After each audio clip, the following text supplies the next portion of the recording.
Trump was in Michigan yesterday to thank his supporters and celebrate yet another victory. We are going to win Michigan. I felt it. I said, how does somebody else win it? And we did. And by the way, I heard a half an hour ago the courts ruled we totally won it. It's over. Jill Stein's bid for a recount in Michigan was shut down by Michigan's Supreme Court. Now, she's pushing for recounts in Pennsylvania and Wisconsin, also states that Trump won by a narrow margin. The recount in Michigan started earlier this week. Clinton was up by about 100 votes when a judge ordered a halt to the recount, and the state's high court agreed with that decision. But in Pennsylvania, a federal judge says he will rule on Monday whether the recount should go ahead.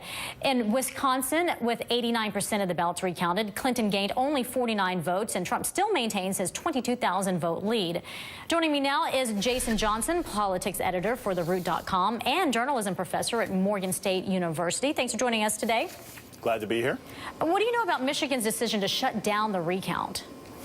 It's essentially a waste of time. I mean, look, the whole purpose of a recount is in order to determine if the final results of the election are going to change. If there were state senators, if there were judges, if there was a governor's race like we had in North Carolina that seemed like it was going to be in the balance, then there was a compelling reason to count all the rest of the votes. But, you know, the Clinton campaign isn't strongly behind this. The Trump campaign has a 22,000-point lead, and Jill Stein isn't going to change anything. She's not going to win the state. So for financial reasons, it made a lot of sense for the state of Michigan to shut it down.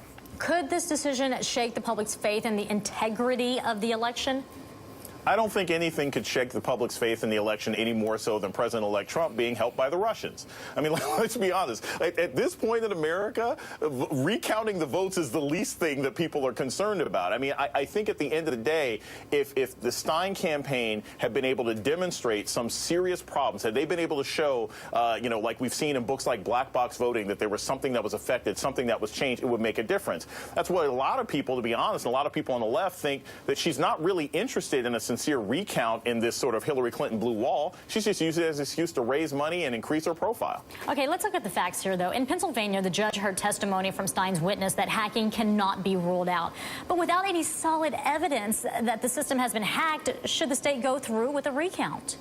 No, and it's interesting. In that same case, I think it's Dr. Seamus, who's one of the state experts, said, yes, you know, the likelihood that hacking affected this election in the state of Pennsylvania is about as likely as living androids walking amongst us, right? So unless suddenly Pennsylvania has become the set of Westworld, no, nothing has changed. Having this recount is not going to change anything. I think, to be perfectly candid, that the Stein campaign, maybe they are sincere on some levels, but if you look at it, she has raised more money for the recount effort than she raised as a presidential candidate. I don't think this is really about changing the election. I don't think it's about integrity. I think it's about money and extending 15 minutes of fame. Westworld, huh? Okay. Yeah. Well, there have been errors discovered in the Wisconsin recount, but it doesn't make much difference in total votes so far. So does Stein continue with this fight there?